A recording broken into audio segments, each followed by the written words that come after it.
It is time to expand minds through movies, TV, sports, and flicks. It is time to boldly go where no podcast has gone before. It is time for the Captain Talks Flicks. The Captain Talk Flicks. Welcome to the Captain Talk Flicks podcast. I'm your host, the Captain Cortez, aka Mr. Love, and this is where we talk flicks. And ladies and gentlemen, this week, it's an epic week. Why is it epic?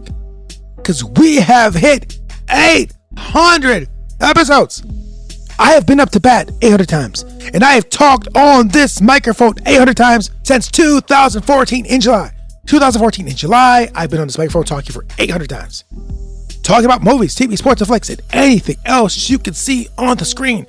I have ranted to you guys so many times, over and over again, and you'd be like, bro, just shut up, we don't hear you no more. Because I rant in real life too, believe it or not. Believe it or not, just people I know, they know my rants. They're like, oh my gosh, you will not shut up! And it's very true.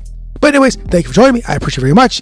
And just real quick, before we get into the meat of this podcast, I just want to thank all of the listeners over time that have listened to my podcast regularly. I know some of you guys regularly. I see on the gram, see on these places like showing love and saying what's up and all this. A lot of Star Trek fans out there listen to it. I appreciate you guys. Thank you very much. I appreciate you guys listening to music as well, because the music is crazy, podcast is crazy, talk about crazy ideas, and you've been on this journey. And you probably think like, bro, you are mad, man. You talk about crazy things. Yeah, kind of does happen.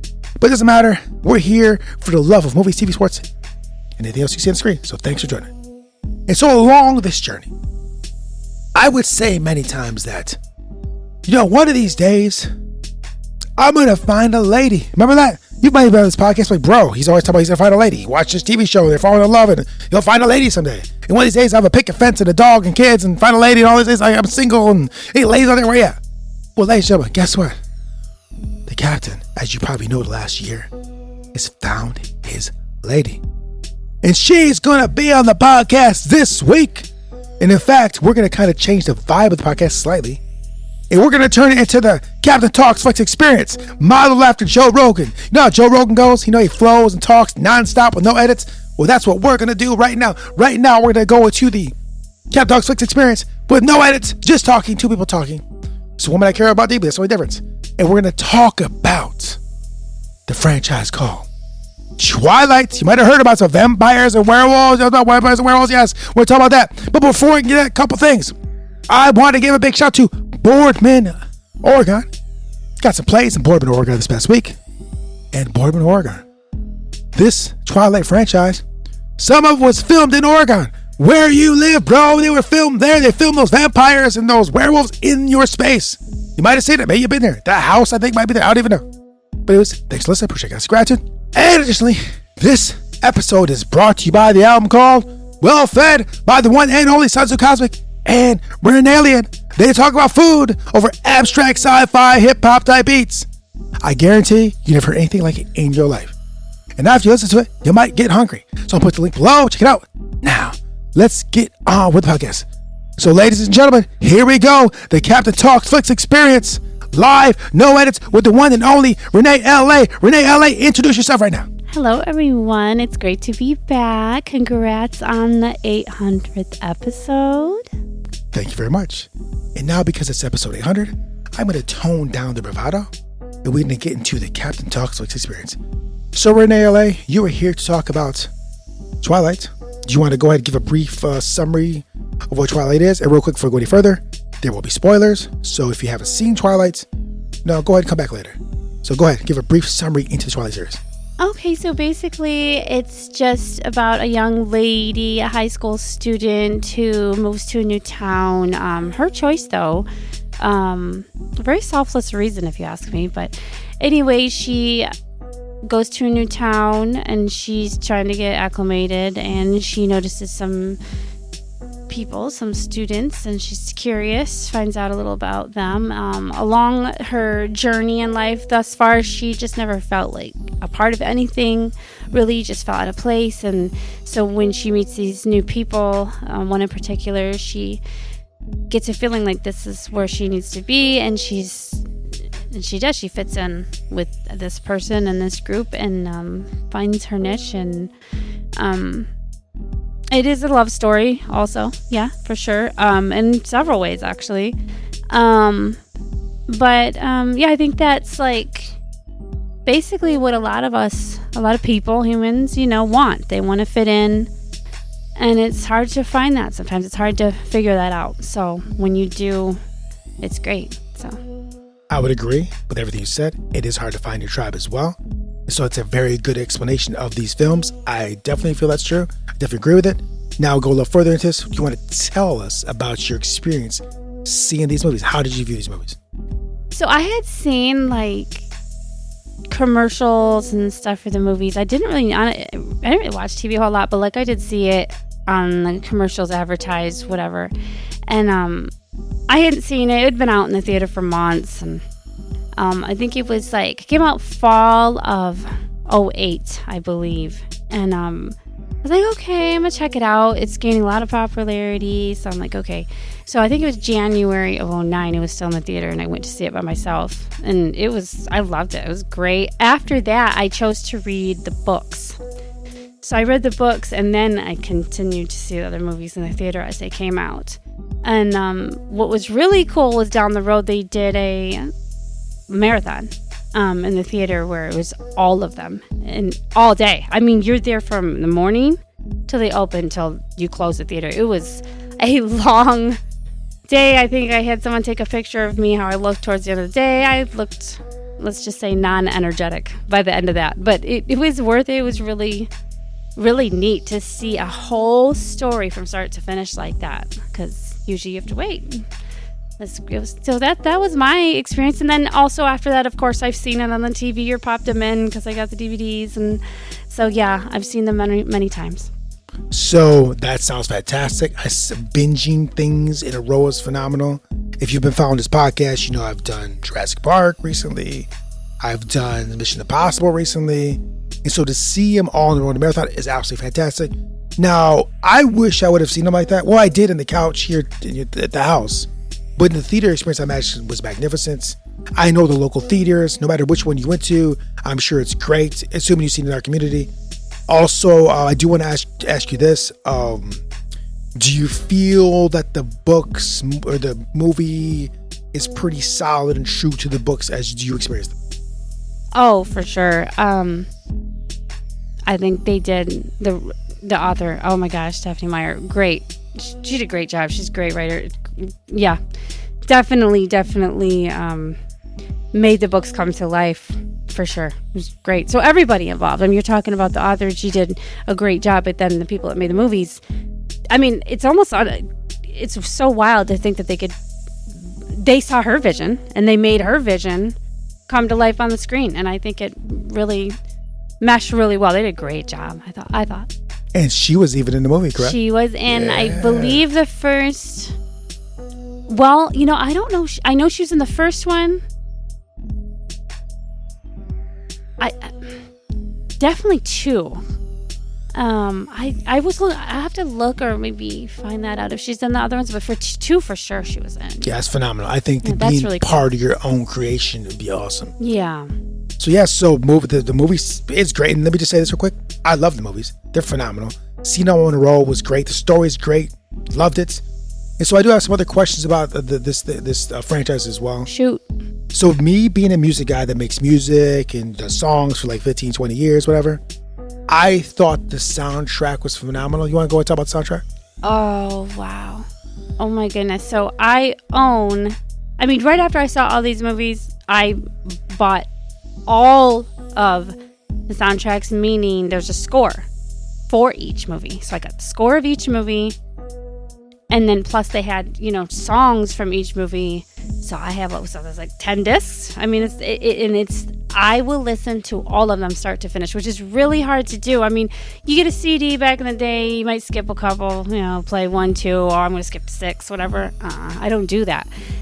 The music, oh my gosh, a lot of indie artists, which I love, that they did, and just the score is just, oh my gosh, I love the music. I love all of the Twilight music. And one additional detail you told me that you want to expand upon, a certain person does a song on the soundtrack, do I remember correctly? It would be... Are you talking about a main character in the movie? I am. Do you want to talk about that? I can. So I don't know if people are aware, but Robert Pattinson, aka Edward Cullen, he is actually an artist, a musical artist, and he I didn't tell you this, but I just read recently that I think the rumor has it he's going to release a new album soon. So that's exciting. But anyway, he does have 2 tracks in those movies. And also was 2, and then I think there's a third one where his sister Lizzie Pattinson is vocalizing in one of the songs, and what a beautiful voice she has. So that's just interesting too, that there's just, he has extra ties to this franchise. So, and as far as the music is concerned, I did think it was really well done. The style of music does kind of gel with how I am. And I want to say something else before we go for the podcast. Now, I'm not a hater of these movies. I think they're great. But back today, to be honest with you, to keep it real in this podcast, I never talk badly about things, but let me say this. When it first came out, not really my vibe. I wasn't feeling them that much. I was younger. I was in a different place. So I never talked mess about them really, but I kind of did joke, because at that moment in time, I think True Blood was on TV, if I remember correctly. It was on HBO. This is about vampires, and their take was a little more darker and a little lovey-dovey, whatever. And so I kind of vibe with that a little bit more. But I've never seen that. You probably might not want to be honest with you, because it is a little dark. If you like this one, it's way darker than that. But at that moment, I was really watching that, and so I kind of, thought about it. But after visiting these as an older human being, and seeing them on the road and seeing the story, I mean, you can attest to this. I kept saying, I can't wait to see what happens next, right? Yeah, you did. I did. I was excited. I think this story is very engaging. So real quick, I'm going to keep this really quick, but I do have a greater appreciation for Robert Pattinson? Mm-hmm. Yes, so he sings, he acts well, he's really done really well. And so I'm going to have to revisit Batman, because I kind of thought of Batman a certain way, the new one. And after seeing this, I do have a great appreciation for this actor. So, I would even say a fan, actually. Just want to put that out there real quick. Yeah. And I also hear he does a movie called The Lighthouse, which everyone says is phenomenal, which I want to see as well. So anyways, I'm sorry to take that little side notes. I just want to say that. And now let's go ahead and finish up talking about these movie franchise. I also want to get into some questions I had about the world itself that I was kind of unclear on. So one of the main questions I was unclear on is, like, when they say that Jacob, their werewolf, imprints on people, or the werewolves in general, can you explain that? Because I'm really not clear what that means. So he actually, I thought, did a good job explaining it in, I think it was New Moon. I want to say he explained it to Bella. So, I mean, you could say that it's just basically, it's their person, and so it's, you could compare it to falling in love, but I'm not saying falling in love isn't deep, but I'm saying it's on so many more levels. Like he explained, he said, I'll be her brother, I'll be her best friend, I'll be anything she needs. So anything she needs in life, it's not just about romance. So and maybe down the road, I think, it could be later, but it's basically just like, that is someone I have got their back forever, instantly. I know it. There's nothing that's going to stop me from taking care of this person however they need me to be there for them. So it's kind of like all sorts of relationships. This is my understanding anyway. This is what I make of it. Just however they need, and all sorts of relationships wrapped into one. It's just how I take it. I mean, that's how he explained it. Because I did hear him explain it, and this was not clear. So it sounds like it's a very deep connection. It sounds like, and whatever role needs to be played, he'll play that role. And he has this person's back for life, or they have this person's back. Yeah, and like it's a decision that he made, like, and he's not gonna. So once you make that decision, like, it's almost like he was saying, like, he can't help it. Like, he's saying we can't help who we imprint on. So he was drawn to it. So you could say when you fall in love with someone, you can't help it because it's just you're drawn to them and it just happens. And I mean, so it's like that, but it's just there's more facets to it. It's not just the romantic aspect of it. It's all sorts. Now, when people fall in love, I would say it's typically more the romantic. Oh, I'm attracted to them and like I want to be with them, like romantically, like all that. But this is more than that. It's just instantly all of those things, which if you're going to fall in love with someone and it could become all those things, but my understanding is all that want to be everything they need is instant. Like all those roles is something that they want to fulfill right then. Now later, like you fall in love with someone, it's like you probably will learn to do all these things and want to eventually, but initially it's just about the romantic side. So that's just the best way I can That's really good. Yeah. So also too about that, they only can do that one time. Is that correct? I believe so. Yeah. Okay. Yeah. So also Yeah. for further, to go a little deeper than that, I find the interesting after seeing the movie that he didn't imprint on Bella. So everyone thought that, and that's what she was kind of thinking too, probably like, because you remember in New Moon, she's like, it sounds like you know the feeling. So he doesn't have control. He has a little bit of control of it. Is it correct? Or he can fight it maybe? As I took that, or it just wasn't theirs. Why it didn't happen? Well, spoiler, he didn't totally feel it for her. He did and he didn't. Remember later in the like the fourth movie, I think it was, Breaking Dawn is when he realized why, or the fifth one is when he really knew why, and everyone knew why at that point. Yeah, he did say, "Oh, now it all makes sense." Yeah, got it. So he was drawn to her. He didn't quite know why he wasn't imprinting, but he was super drawn to her. So no one really knew till way later definitively why, and that was why. Now, so this last question I'm asking, I don't want to deep, but I thought initially they could only deal with werewolves.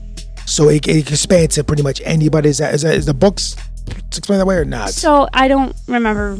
No, I don't remember it being deciphered that it was just werewolf to werewolf. So I'm done with that. I was kind of curious. So that was the question I had, and also the question as far as the in the books, does it explain like globally vampires and werewolves exist everywhere on planet Earth? Are they a global thing?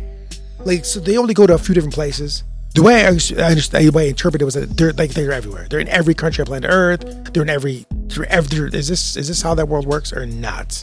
Or they're in pockets of places in.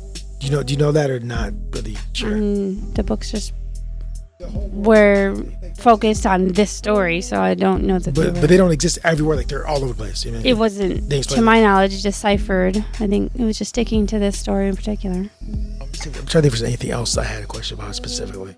So when we were watching the movies, they're all coming up all the time. But we didn't really talk about it afterwards that much. I don't think Preacher was a big one. I told you to write them down. I know I should have. I should have. I'm a note person. I should have wrote them down as we were watching. I didn't think about that. Yeah. So you would have paused them a lot though. Like, hold on, I can write this down. So like we might revisit that if I think something else coming up. But the Preacher was one of the main ones. So I guess to close this out. You're gonna ask me about the ending. Okay. Yeah. So, how did you feel about the ending of the saga? I know I felt. I want to hear how you thought. Okay. So I definitely have my. Oh, can't wait to hear this. Yeah. Okay. So the last movie where they're saying, so she's, Alice is like letting her read her mind, or see what she sees. Yes. Aro. And then that whole crazy, all that madness. That's phenomenal. Ensued, and like the audience when I was seeing it in the theater, oh my gosh, we were like, our jaws were to the floor. We're like, Carlisle, like what? That it's like Jasper, and they're all just like dropping, right? We're like, okay, this is crazy. You don't see that, and in a very weird way. I don't know how this is going to sound, but it was welcomed because I knew it was the last movie, and they were going out with a bang, and you didn't expect it, and I was like, okay, like, and I have a comparison. I don't think you're gonna like it. I will get to that in a second. But when it was revealed that that's not really how, it was just kind of like a vision, or like what could be, I'm gonna say I was a little let down. And the whole audience was like wait, what? Because it was this epic experience in the audience, like in the theater. Everybody's feeling it. We're all like emotional, like what, And to me, that's what movies should do. And the big finale of this huge popular franchise, and then it just didn't happen. And we felt like suckers. We're like, oh, we believe that, and then it's like, so I was like. Oh. Well, I did. I'll speak for myself. I kind of felt like, okay, I got so deep into something, it didn't even happen. So then I'm like, okay. I mean, you think that as a fan or as, somebody who's followed this, like, I'd be happy. Oh, that didn't happen. He didn't really get killed. But the thing is, I mean, I just feel like that's what endings should do. So that's how I think. I think it should have I think that should have been real, to be honest. So I'm going to tell you what I think about that. The whole battle scene was phenomenal. And then what you said about the theater, I did in real time here. You heard me. Yeah. You heard me. I was like, oh, not him. I am. So to be clear, in the theater. I didn't care about this movie going into it at all. You know how I felt about it. But I grown to like these characters. I grown in the 5 movies to care about them. And then when they killed them, they snapped their heads off. I'm like, bro, I love these characters. What are you doing? Right? So I had no feelings about it all, but I grown to love these characters. Mm-hmm. And I love they're all great. And I just was so like, oh my gosh, they just killed this guy. And these kept getting dropped, and then the wolf dying. It's just people just dying like crazy. Like, what are you doing, bro? And then that's war though. That's a battle scene for you. So, but let me tell you about movies in general. Generally, most movies have happy endings, right? Most of them. And there's a few in the world that exist that don't. I did a podcast about them. And generally, when they screen these things, people hate endings that do that. Now, real quick, to stop ranting, I'm going to go here. When they killed off Iron Man and Marvel... That's what I was going to compare it to. Oh, my That's what I was going to compare it to. And we have differing opinions on this.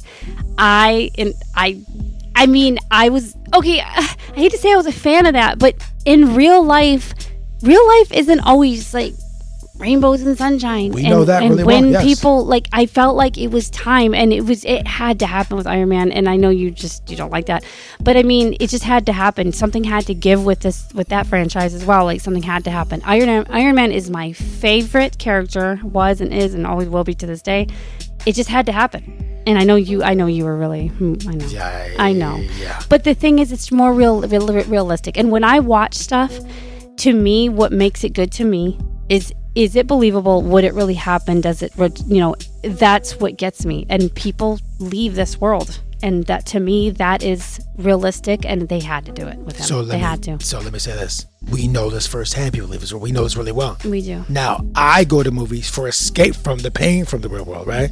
And to see one of my favorite characters that I would like as much as a real person die on the screen, if you're in Twilight or this, it's like, I don't go there for that. My real life deflects that. My real life, I have issues. All, not just me, everybody. We have problems in real life. This happens. The movies are an escape from that, or not escape, but just a break. And do you really want more of that in the screen? Personally, I don't. So when they kind of, when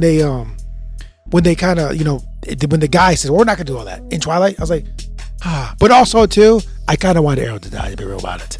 And so so would I trade all those guys passing away for Arrow to die? I might actually.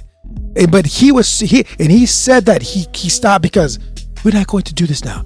The only reason he really did it to self-serve, so he did that. Let's be real about it. It ain't some other high benevolent, everything's all good.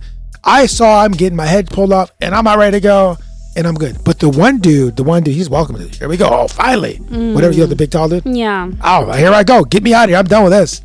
But somebody did bring that up to me a while back, like several years ago. They were saying how they watch movies. They're trying to get me to escape, like you're saying. That's just, I can't, and I can appreciate that. It was specific to comedies, because I'm not really a comedy, I don't know, because it's not, I don't know. But anyway, it's like an escape, whatever, but I can't, that's not how I watch movies, because I take time out of my life to watch shows, movies, more so movies than shows, but like, I want it to, like, maybe get me to think or better my life somehow if I'm spending the time doing it, and I want it to, like, get me to think or just affect me in a certain type of way, and I just don't need that escape. I guess that's just not why I watch stuff. So I guess. So let me just say this. Well, if that's the case, then let's just know that going into it. Like, I did not expect this franchise to go there, honestly. Like, other movies I see, I would expect that to happen. I did not see that coming at all. Like, that was like I didn't know, like the whole way the story had been up to that point, did not see that coming. I thought it was magnificent, but I really felt a damn. And then would I got over that they all died? Yes, I would have. Because the payoff would have been Arrow dying, right? Okay, Arrow died, so yeah, there's the payoff, right? But I was really feeling, I mean, like the ending, like, so just in conclusion, the ending in general, what you think? I mean, loved it, hated it, cool, that's awesome. I accept it for what it is, or whatever. But let me say this before I go into it. So when we talked about Iron Man, even though they killed Iron Man, I saw the ending was great in that particular movie. I hated they killed Iron Man, but I still thought overall the movie was great, even though I couldn't stand that choice. So with this Twilight movie, I'm not a big fan, I'm not huge, but I thought the ending was cool. Okay, so they did leave it open-ended, honestly. He's like, oh, we're not going to fight this time, whatever. But the ending where they're in the field, I loved that. And what she said to him, so romantic. Bella to Edward. And I mean, the whole time you just always felt how much she loved him. She loved him, and you knew it. I think that was a running theme throughout the whole franchise. If you took nothing else away, you knew how much she loved him. That's how I feel, because she I mean, they're always holding hands, and how ripped up she was in New Moon, and she always in clips she told Jacob it's always been him. I mean, she just, I don't know, her love and commitment to him, I think, was throughout. But I'm also going to say this real quick, that basically in love, in my experience, it does seem to reflect what's on Twilight, where there are ups and downs, which they had a lot of them. You saw in the films, they had a lot of them, didn't they? Oh, yeah. And so in my experience, that's what it's like. So yeah, so talk about the ending. Thought the movie was great. Ask you some questions about it. Is there anything that we might have missed or not asked you that you want to make known about this franchise, that you're such a big fan, maybe something we didn't talk about, that you know that you want people to know about this franchise in general, anything at all that we didn't necessarily talk about, that like before the end of this podcast? If you've not seen Twilight, and you're like me, how I was kind of like, I don't want to watch that, what would you say to them to say, hey, you know, tell them this about this, or anything you want to say as far as getting to checking this franchise? I mean, it's very unique. I think that's why it was so popular. So it's definitely worth a look-see. I would check it out. And I think there's a lot to take away. There's something for everyone, I think. I don't think it's too harsh. You said that other Vampire Diaries, or is that what you said? Vampire shows. Vampire shows. So they're a little, well, you were talking about that one in particular, how it's kind of dark, whatever. But this is, I mean, I think it's just got a little mix of everything. Like, you know, kind of dark, scary, romantic. It's a lot about relationships fitting in. I think it's a really good mix. And at the same time, it's super unique. The music's great. Definitely agree with the popularity. Like, why it's so popular. So last thing for sign off, I agree with everything she said in this podcast. And let me just say one last thing. Like I told you in the podcast, I kind of was about it. And you've been following me for a long time. Here's podcast 800. And you've heard my opinion on things. And if you vibe me with how I think, or I kind of agree how the captain rolls, you probably will like this. It really is good. You know, go on a date. Sit with your lady. Sit with your wife. Sit with your husband. Whatever. And just binge it. Have some popcorn, snacks. And then, you know, see how you feel. I think you will think it's phenomenal. So, ladies and gentlemen, thank you for joining me on this epic episode 800 times. RenéLA on the podcast. My Bella, right? She's my Bella. Aww. And we are together podcast. There'll be many more, I'm sure of it. And so thanks for 800. We're going to celebrate with cake later today. We're going to get some cake, some candles. And we're going to have some good food, some drinks, and celebrate 800 times. So thanks for joining me. This was the podcast. And until next time, we'll see you. No measure of time with you will be long enough. But let's start with forever. Edward Cullen. Till next time, it's Captain Peace. The Captain Talks.